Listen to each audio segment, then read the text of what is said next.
Hello guys, welcome back again sa channel ko. Shoutout sa lahat, magandang araw sa inyo.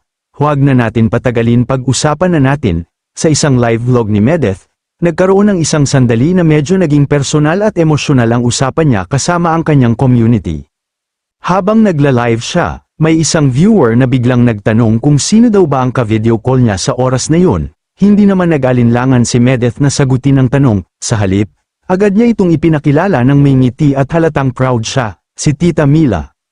Ikinwento ni Medeth sa kanyang viewers na nagkausap sila ni Tita Mila sa video call, at doon daw niya muling naramdaman kung gaano siya kamahal at sinusuportahan ni Tita Mila. Ayon kay Medeth, ipinaramdam daw ni Tita Mila na buo ang tiwala nito sa kanya at hindi ito naniniwala sa mga issue at intriga na ibinabato sa kanya sa social media. Sa kabila ng lahat ng sinasabi ng ibang tao, malinaw daw ang mensahe ni Tita Mila, hindi siya iiwan nito.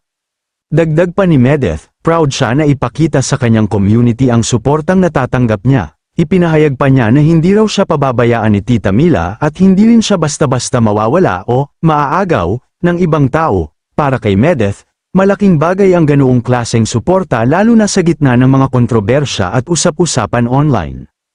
Habang nagpapatuloy ang live, may isa pang viewer na nagtanong sa kanya tungkol sa muling paglabas sa social media ng mga pictures at videos nila ng dati niyang ka-love team. Marami raw kasi ang nakakapansin na umiikot na naman sa iba't ibang platform ang mga lumang larawan at video nila. Dito naman ay naging maingat si Medeth sa kanyang sagot. Sinabi niya na no comment muna siya tungkol doon. Ipinaliwanag niya na ayaw niyang magsalita ng kung ano-ano dahil baka raw gamitin laban sa kanya ang anumang sabihin niya. Sa halip na magbigay ng direktang opinyon, binalik niya ang tanong sa kanyang viewers. Tinanong niya ang kanyang community, kayo, ano ba ang nararamdaman ninyo kapag nakikita ninyo ulit ang mga pictures at videos na yun? Para kay Medeth, mahalaga rin daw na marinig ang saloobin ng kanyang supporters dahil sila rin ang matagal nang sumusubaybay sa kanyang journey. Sa gitna ng diskusyon, nagbigay rin siya ng paalala sa kanyang community, hiniling niya sa kanila na huwag na makipag-away o makipagbangayan sa social media tungkol sa isyong yun. Ayon sa kanya, hindi na kailangan pang palakihin ang gulo o gumawa ng panibagong alitan sa pagitan ng mga fans o netizens. Ipinaliwanag din niya na kung sakaling may lumalabas na pictures o videos, may karapatan daw siya bilang nagmamay-ari ng mga yon na i-post o ilabas muli sa publiko, dahil siya naman daw ang may hawak o may-ari ng mga materyales na yun, may kalayaan itong gawin kung ano ang gusto niya, kung gusto niyang manatiling pribado o kung gusto niya itong gawing public, gusto lang niya na maging happy uli ang community. Sa huli ng kanyang live, ang tono ni Medeth ay tila nananatiling kalmado at maingat.